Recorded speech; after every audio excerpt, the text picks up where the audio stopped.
hoje a gente vai falar sobre alguns tipos de cifoses patológicas, né?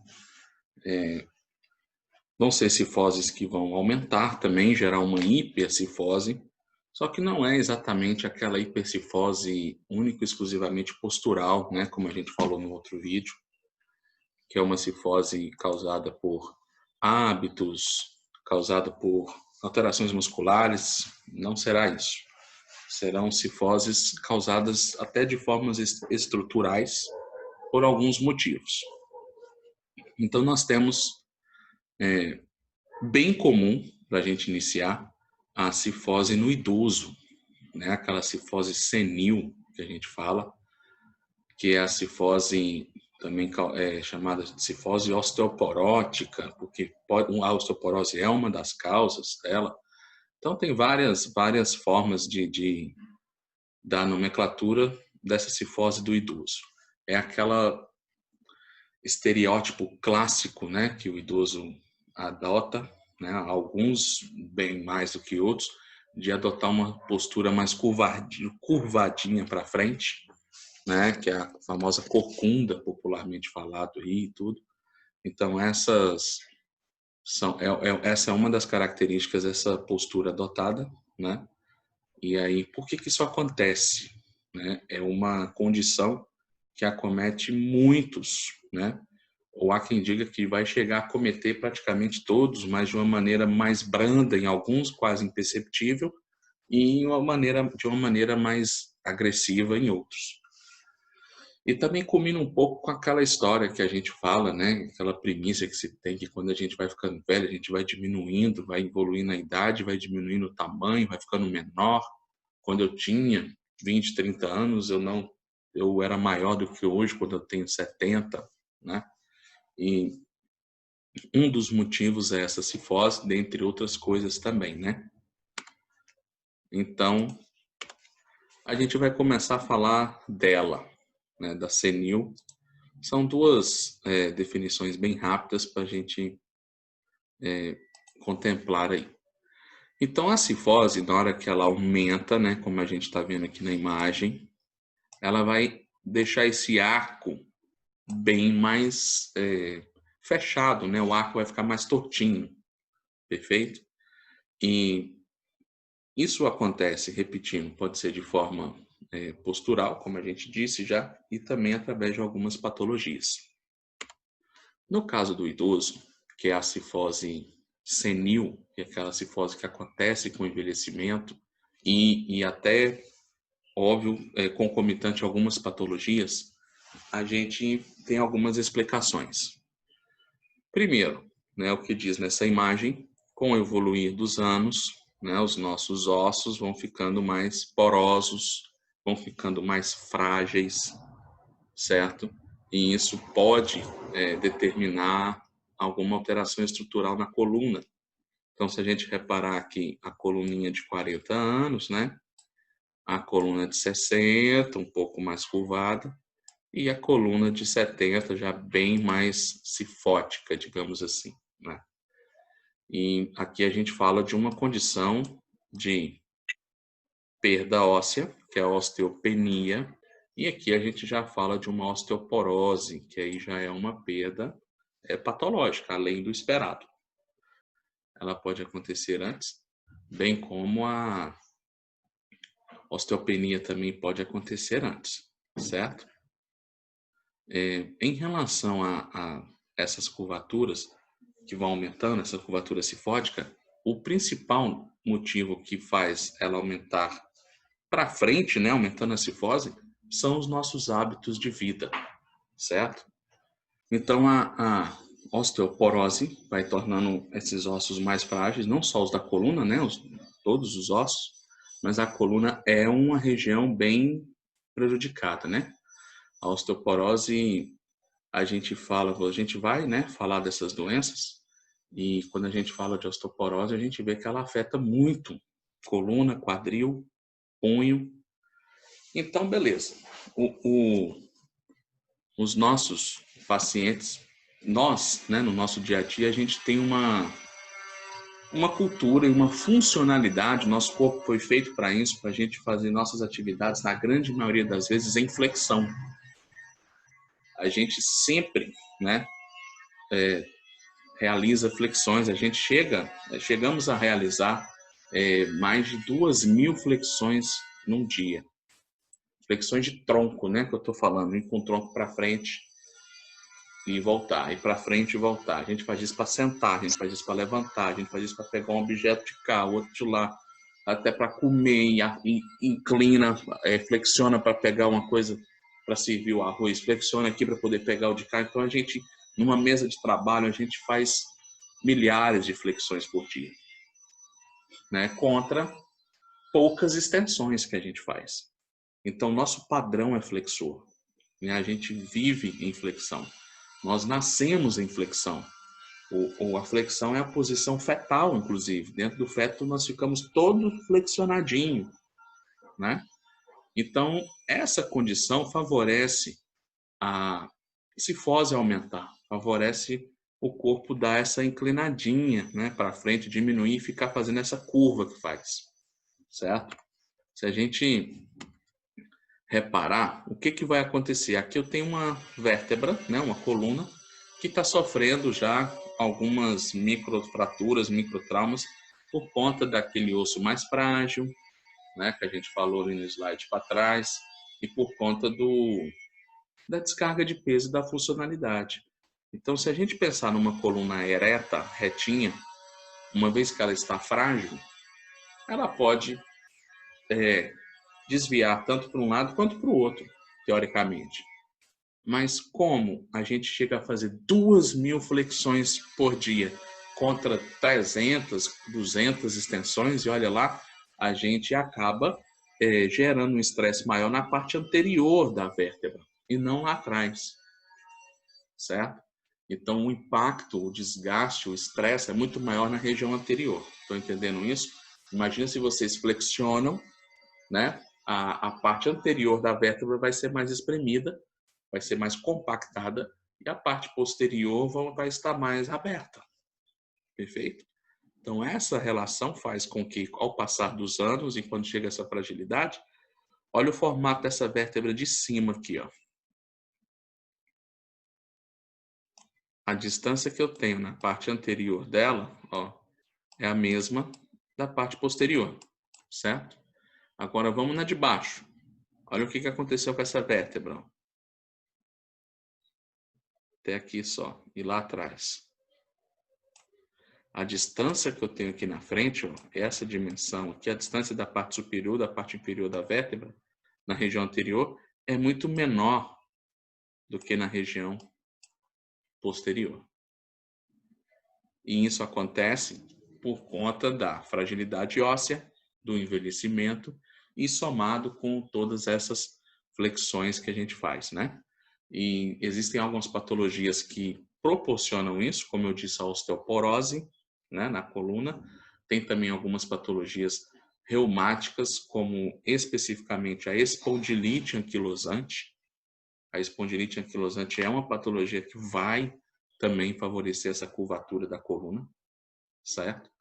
E com isso a gente vai, ao longo dos anos, ao final da vida, né, na terceira ou quarta idade, que já se fala hoje, gerando esse desgaste e favorecendo essa curvatura. E se você gera uma diminuição da parte anterior de uma vértebra só, você já aumenta muito essa curvatura, porque a vértebra de cima vai ter uma tendência a descer um pouco para articular com a de baixo, e isso vai gerar um aumento exponencial da curvatura. Se acontece de ter esse desgaste em duas vértebras ou mais vértebras, essa curvatura só vai aumentando, tá? Esse formato que a vértebra adota, né? Imagine uma vértebra assim, ó, quadrada, né? Ou retângulo, enfim. Ela vai adotar um formato assim, ó. A parte anterior vai ficar mais desgastada. Isso aqui é um formato de cunha. Então a gente fala também que acontece um encunhamento ou acunhamento da vértebra. A gente vê as duas palavras. Ela vai acunhando ou encunhando, ou seja, ficando em formato de cunha. Quer dizer que ela vai desgastando nessa região superior e até mesmo inferior por conta das flexões e vai diminuindo o seu diâmetro ali na parte anterior. Perfeito? Mais ou menos assim, ó, para a gente poder entender. Aqui eu tenho, né, 5 vértebras torácicas. No normal, ela já tem uma curvatura, né? A gente já tem uma cifosezinha fisiológica, né? Eu deixei retinho aqui só para vocês entenderem. Aí, ó, agora eu tenho uma em cunha, que desgastou.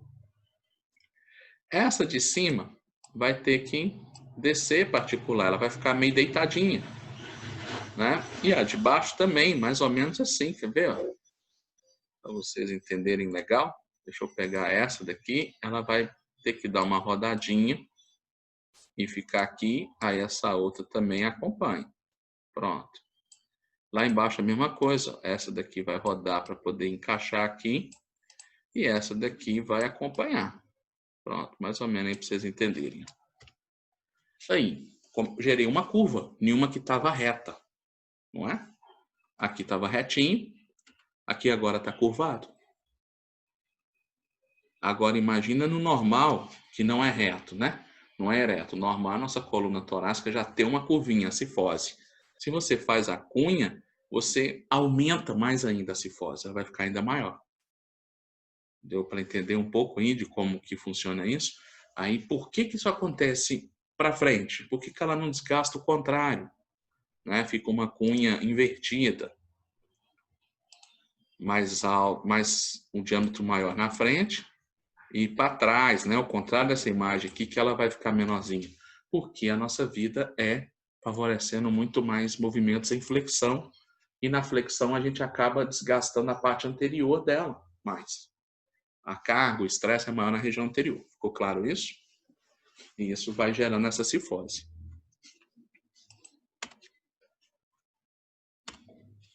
Tá aqui outro exemplo, né? Aqui eu tenho uma vértebra em cunha já, ó, a de baixo está normal. E por que acontece normalmente só em uma vértebra? Começa assim mesmo, só em uma vértebra? Sim, é aquela que é o centro, o epicentro da carga que se impõe, da sobrecarga muscular, do peso, né? Quando se joga peso em cima de uma das estruturas das vértebras, vai ter aqui, fisicamente falando, pelos vetores de força e as tangências, a forma da coluna de cada indivíduo, vai ter aquela que vai sofrer o maior impacto, né? E normalmente começa por ela. Então, olha essa daqui, ó. A parte anterior dela está bem diminuído o seu diâmetro. E ela vai lá para trás, ó, muito maior. Né? Então, aqui ela ficou em cunha. Perdão, a vértebra superior aqui, ela vai ter que se adaptar para articular aqui, ó. E na hora que ela faz essa adaptação, ela já inclina. Na hora que ela já inclina, aqui já aumenta muito a curvatura. Certo? A outra vai vir aqui em cima. Certinha já, ó. Então, olha a curva que a gente já criou aqui, ó. Sacou? Como nessa imagem, dá para ver direitinho. A vértebra em cunha de novo, ó. A parte superior, a parte anterior mais expressiva, menos, né, menor do que a parte posterior, a região anterior da vértebra, com um tamanho, né, um comprimento menor do que a parte posterior. Beleza? Aí a gente tem algumas alterações que a gente pode reparar, inclusive na hora que a gente avaliar, né? Aqui no indivíduo normal, essas duas vértebrazinhas estão certinhas, normais. Na hora que o paciente, a gente pede para o paciente fazer esse movimento, a gente fica atrás do paciente, né? Vendo ele de vista posterior. A gente tem que, ou até de lado, a gente faz isso numa vista lateral, a gente tem que perceber a curva da coluna fazer um arco certinho assim. Agora, quando o paciente já tem uma cifose aumentada por conta desses acunhamentos, olha essa vértebra de novo, ó. Parte posterior maior do que a parte anterior, até a de baixo, ó, aqui são duas. Parte posterior maior do que a parte anterior. Essas duas vértebras dele aqui estão acunhadas. Aí você aumenta muito a cifose por conta das duas. Na hora que o paciente faz esse movimento, né, de fazer a flexão, aonde for o local desse acunhamento, ela vai ter um abalamento no arco. Ó. vai apresentar um abaulamento nessa linha da coluna inteira. Então aí a gente consegue perceber na inspeção também que ali tem uma alteração aí da coluna, tem, né, provavelmente naquela região, esses acunhamentos gerando essa hipercifose. Perfeito? Aqui é mais uma foto demonstrando, aqui não foi nenhum acunhamento em si, né? Essa imagem aqui, ela diminuiu de vez. Essa vértebra vai acabar descendo para poder articular com ela, e essa aqui se ajustando, e você vai ter um aumento aí da curvatura. Mais uma imagem, né? E aqui a gente fala sobre as falhas da formação, né? Existem duas situações, como eu falei. A cifose do idoso, né? A senil, que vai ser por conta do desgaste, vai ser por conta daquela, né? Daquela vida que a gente vai tendo, inflexão, como eu falei, nos nossos hábitos. Mas ela também pode acontecer de outra forma. Por exemplo, numa pessoa ainda adulta, ou até mesmo criança, adolescente, para ser mais exato, né? Então, esse raio-x aqui mesmo é de um adolescente, uma pessoa jovem. E pode ser um adulto, né? Não necessariamente um adolescente, mas uma pessoa jovem. E aqui a gente tem a parte posterior dessa vértebra de um tamanho, e olha a anterior, se eu for acompanhar o disco, tá bem menorzinho, tá? Aí isso, além de gerar um aumento dessa cifose, o disco fica comprometido, ele fica mais espremido anteriormente, né? Se a gente reparar aqui, os discos acabam, isso aqui é o disco intervertebral. Olha como ele vai lá para fora, além dos limites da vértebra. Lá para trás, tá vendo? Aqui também, ó. Aqui também. Então, tende a jogar os discos para trás, né? Aqui na região lombar, não necessariamente teve um acunhamento, né? Mas acontecendo lá em cima, você tem uma cascata aí de descarga de peso diferenciada no resto da coluna. Nessa situação que está escrito aqui como falha de formação, já pode não ser e provavelmente não é, né? Por conta do uso excessivo, do hábito de flexão, de desgaste. Uma pessoa de 20 anos, ou como eu disse, de 15, 13, não vai ter tempo hábil na vida para ter desgastado tanto assim essa região anterior da vértebra, num osso que ainda está em formação, ainda está se ossificando, né? Acabou de se formar, então não é uma situação como a do idoso, tá? Agora aqui a gente já entra numa condição específica de uma cifose aumentada no adolescente, na criança, no adulto jovem, tá? E aí muda-se de nome, certo? É chamado de doença de Scheuermann. Scheuermann é um alemão, né, que descreveu sobre esta condição na década de 1920, né? Então tem 100 anos que teve aí os primeiros relatos sobre essa doença. Alguém pegou e estudou, esse alguém chama Scheuermann, né? E aí se deu o nome da patologia, que traduzindo até o sobrenome dele aí, uma coincidência do alemão para o português, daria mais ou menos assim um homem tímido, né? A tradução. Uma pessoa tímida, e aí casou certinho, no sentido de, que falam, né? Que a pessoa que tem a cifose aumentada, ele fica encurvado para frente, tem aquela postura mais de timidez. Alguns até falam que o nome da doença é dado por causa disso, né? Um homem tímido por causa dessa postura, mas é o sobrenome do indivíduo, né? Então foi apenas uma grande coincidência. Bom, aqui eu tenho uma coluna normal, uma cifose normal, tá? E aqui eu tenho uma cifose onde em algum local, tipo aqui, ó, a parte posterior está maior do que a anterior, assim que a gente localiza, tá? De repente essa daqui de baixo também está um pouquinho, a de cima também, né? Às vezes o corte da imagem não favorece, mas em todas essas a gente pode prever que a parte posterior da coluna está mais comprida, né? Do que a anterior. Aqui não, aqui já está normalzinho. As duas, aqui também. Então, é nessa região que tem um aumento significativo da cifose por conta desse acunhamento, né? Então, quando a gente pega um raio-x, recebe uma pessoa adulta que tem, ou jovem, que tem essa coluna muito cifótica, né?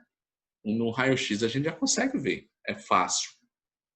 A parte posterior estiver mais alta do que a parte anterior, essa vértebra está em formato de cunha, e justificou. E na mesma coisa no idoso, né? Só que no idoso as características, as causas são diferentes. As causas no idoso, como a gente disse, é o próprio envelhecimento, é a fragilidade óssea, são as doenças como osteoporose, espondilite anquilosante, mas os hábitos de flexão, né, que vai desgastando mais anteriormente. Aqui, na doença de Scheuermann, já não é bem assim. As causas da doença de Scheuermann não são ainda muito bem esclarecidas, certo? São algumas possibilidades. Como é que fala? Uma patologia ainda de forma idiopática. Existe uma alteração congênita, acredita-se, inclusive na irrigação vascular da vértebra, bem na parte do istmo, que vai a parte anatômica lá na vascularização na região anterior. Aí isso compromete um pouco a vascularização do local. Comprometendo a vascularização do local, o que acontece? Aquela região que tem menos sangue chegando evolui menos, né? Desenvolve menos. E aí é uma das possibilidades, porque ela já inicia principalmente no estirão de crescimento. E a outra causa é uma alteração hormonal do hormônio de crescimento. E uma alteração não necessariamente de diminuir, né? É muito pelo contrário. Crianças que apresentam a doença de Scheuermann, na grande maioria, têm o perfil de serem crianças altas, magras, né? Com um hormônio de crescimento bombando aí, que fez eles ficarem bem altos, num estirão muito rápido, né? Naquela início de adolescência até chegar na fase adulta, ou quase adulto, né? 10, 12 até 17 anos, por aí. Então, se tem uma característica de ser crianças ou adolescentes bem altos, longilíneos e magros. E, então, existe essa relação da doença com a parte da vascularização, né? As pessoas que a possuem têm uma dificuldade vascular naquela região anterior da vértebra, e também tem uma relação também com os hormônios, mas nada muito bem fechado, né? A etiologia ainda não muito bem comprovada. Está aqui uma imagem de uma criança né, aqui já não mais criança, adolescente ou quase adulto, com a doença, né? Aí fizeram um ângulo de Cobb, 85 graus de cifose, é muito, tá? Além da referência, e que até 60, lembra? A gente falou entre 40 e 60 graus, mais ou menos. E aqui ele fez uma cirurgia.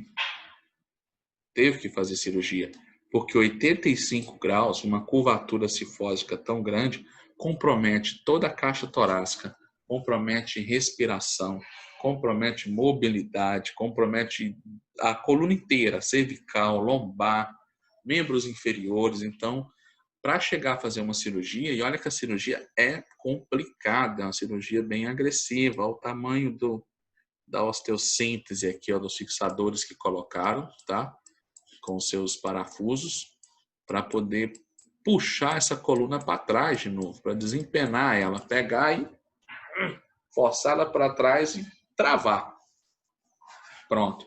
Melhorou muito, né?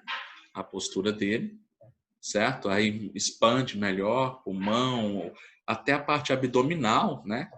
De vísceras, de estômago, tudo isso também pode ser afetado. Ele vai perder um pouco da mobilidade lateral, né? ele já não fazia grandes extensões. Né? Boa pergunta aí. Né? Já não conseguia jogar o corpo muito para trás, limitado bastante a extensão nesses pacientes. Com a cirurgia, ele diminui, mas ele ainda tem um pouquinho. Né? Ele não muda muito o que ele tinha, às vezes ele até ganha um pouco, né, do que ele tinha com a patologia. E diminui um pouco também da inclinação. Só que as inclinações, a torácica tem um papel menos importante, né? Na verdade, em todos os movimentos da coluna. A coluna torácica, ela é a menos móvel.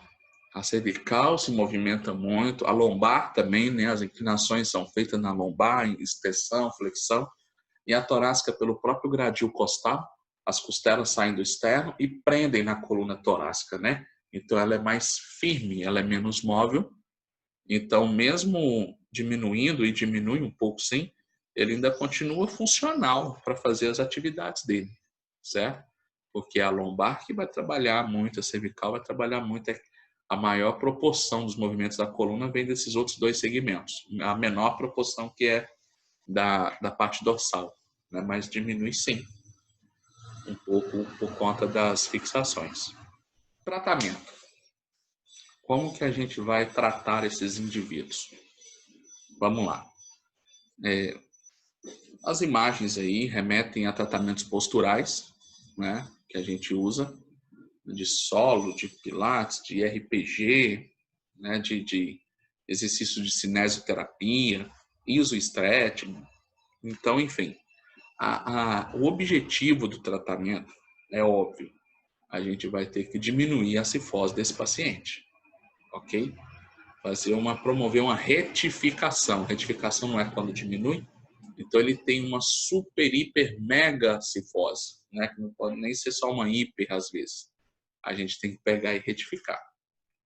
Para poder fazer isso, primeiro, a gente tem que voltar naquele nosso vídeo que a gente fala da alteração cifótica, né? Que os músculos que promovem retificação, ou seja, que diminui a cifose torácica, são os músculos da coluna, os músculos paravertebrais. Tá? Aqueles músculos que estão lá atrás. Aquele grupo muscular dos eretores, né?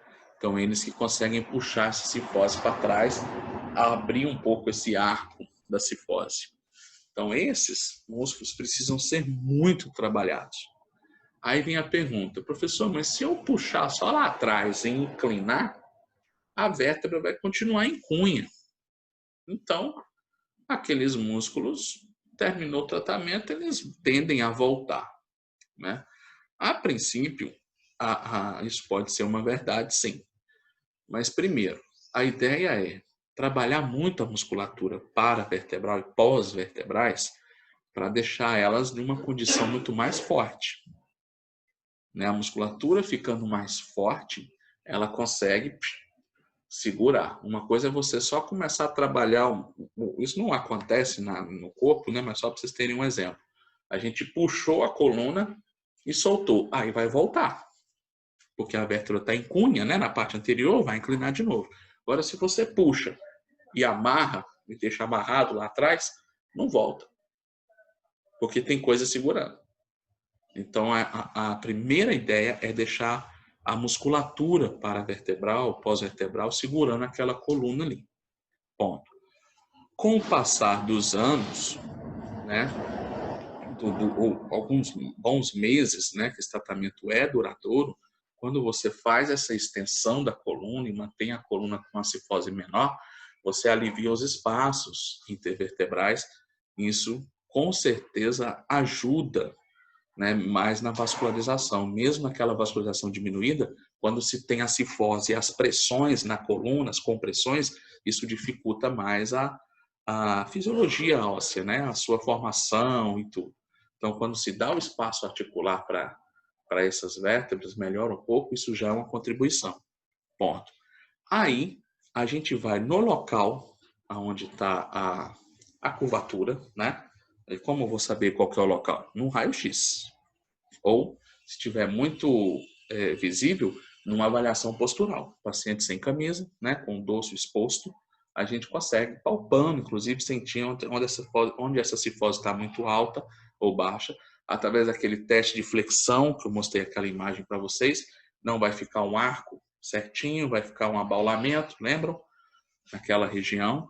Então, mas conseguir identificar, eu vou trabalhar muito os músculos que se inserem naquelas vértebras, tanto anteriormente, quanto lateralmente, quanto posteriormente. Né? Porque eu tenho... Deixa eu fazer um esqueminha aqui. Ó. Aqui eu tenho uma vértebra. E aqui embaixo eu tenho outra. Aqui está de lado, está de perfil, igual está na imagem ali em cima, tá? E aqui eu tenho uma que está em cunha. Pronto. Depois vem outra. Então, meu alvo é essa danada aqui. Beleza?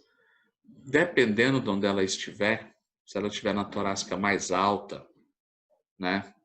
De T7 para cima, a gente tem os músculos do trapézio que vão prender. A gente tem os romboides que vão fixar nelas. Então, a gente tem que trabalhar muito essa musculatura que tem inserção, tanto por trás, e alguns vão ter, tanto pela frente, alguns vão ter, tanto de lado também.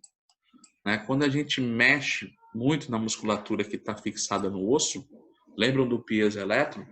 A tração do músculo no osso favorece a produção óssea, favorece a formação óssea, favorece a osteogênese, através da estimulação dos cristais de hidroxiapatita, que estão nas paredes ósseas, no tecido ósseo, elas conseguem transformar essa força mecânica em potencial elétrico e favorece o depósito de osteoblastos, né?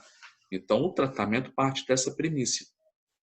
Vamos dar um espaço, né? Vamos puxar os músculos posteriores para empenar, desempenar, né? Voltar ao normal, digamos assim. A gente volta a coluna, deixa essa musculatura forte, não é com 2, 3 sessões, repito, 2, 3 meses ali fortalecendo paravertebrais, pós-vertebrais. No começo vai ser um pouco doloroso, porque ele tem uma postura cifótica já há algum tempo, né? Imagina você estar lá travado, já tem 2 anos, 1 ano, 5 anos, sei lá. Aí na hora que começa a puxar, vai abrir tudo, né? Então é desconfortável no começo. Então a gente tem que ir trabalhando essas extensões. Tem algumas técnicas de Mackenzie, né? Que a gente consegue associar a esses exercícios de extensão. E tem que ser com carga, né? Assim que puder, porque tem que deixar a musculatura posterior, né? Os eretores da coluna, bem fortes. Hipertrofiados de preferência, né? Que eles conseguem manter um pouco, diminuir um pouco dessa curvatura e a gente vai dando suporte também nas vértebras. Se for uma vértebra mais inferior, lá embaixo, nas torácicas baixas, eu tenho que buscar os músculos que se inserem ali, né, para poder trabalhar bastante esses músculos. Agora, pode ter região que não tem muito o que se fazer em relação à musculatura local, né? Poxa, mas que músculo que insere ali naquela vértebra, na T9, na T10? De repente, eu não sei, eu tenho que pesquisar. Se os oblíquos, alguns desses músculos vão passar ali, né? E tentar pesquisar. Se não tiver, a gente vai trabalhar só ali na parte posterior, né? E é difícil ter acesso à parte anterior da vértebra pela parte posterior. A gente consegue, né? Aqui tem as costas, a pele, né? Enfim, tudo. Aí já vem os músculos, processo espinhoso, a gente palpa, né? Processo espinhoso da gente. Então tá logo ali. Agora na parte anterior, não. Vamos pegar nessa imagem aqui, na parte posterior, os processos espinhosos estão logo aqui, a gente consegue palpando chegar. Na parte anterior, não. Tem a caixa torácica, não tem jeito.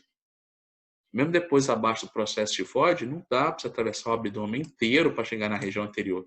Então esquece, podia ser ótimo passar até alguns recursos que promovem, né, formação óssea aqui, mas não tem jeito. Então é na cinésio mesmo. E o tratamento é basicamente esse, não dando certo, não evoluindo, e se a coluna for piorando, né, fazendo a evolução dela, pode sim chegar ao ponto de necessitar do tratamento cirúrgico, certo? Quando a gente vai conseguindo levar, né, a própria imagem corporal, a consciência corporal do paciente, a gente tem que ir fazendo, tem que ir trabalhando. Isso, as nossas técnicas posturais, o Pilates, o RPG, funciona muito bem. Na bola a gente também consegue. né, para poder fazer com que esse paciente ganhe aquela nova percepção, para o cérebro poder gravar, decorar, ativar sua memória senestésica sobre essa nova postura, porque aí vai alivia lá naquele acunhamento, naquele desgaste. Então a gente tem que dar uma nova imagem corporal, uma nova propriocepção para a coluna desse paciente. A fisioterapia tem esse papel e pode contribuir de grande forma. Claro, pode ter casos mais complicados, mais graves, que a gente não vai conseguir contribuir tanto, né? E tem o casamento aí da fisioterapia, da medicina, até da psicologia, de outras áreas que tem que ajudar aí nessa patologia. E no caso da cifose senil, o tratamento usa-se da mesma premissa, só que agora a gente está falando de uma pessoa de 70, 80 anos, ou de 60 anos para cima. Então, se aquela curvatura é o motivo das dores, dos desconfortos que essa pessoa tem, a torácica dorsal dela incomoda muito, a gente vai colocar essa pessoa nos seus limites de forma ativa, né? Já sem cargas, para poder fazer as extensões, para adotar posturas no limite dela, no solo, na maca, na bola, que favoreça a extensão, que favoreça a retificação dessa coluna torácica. Pensando já numa pessoa de 70 anos, o efeito piezoelétrico nela já não é mais o mesmo, né? A gente não vai conseguir rápido, como consegue no jovem, ganhar osso, né, fazendo atividade, mas consegue. E os estudos estão aí mostrando, né, que os idosos também fazendo atividade, eles conseguem melhorar suas massas ósseas específicas. Tá bom?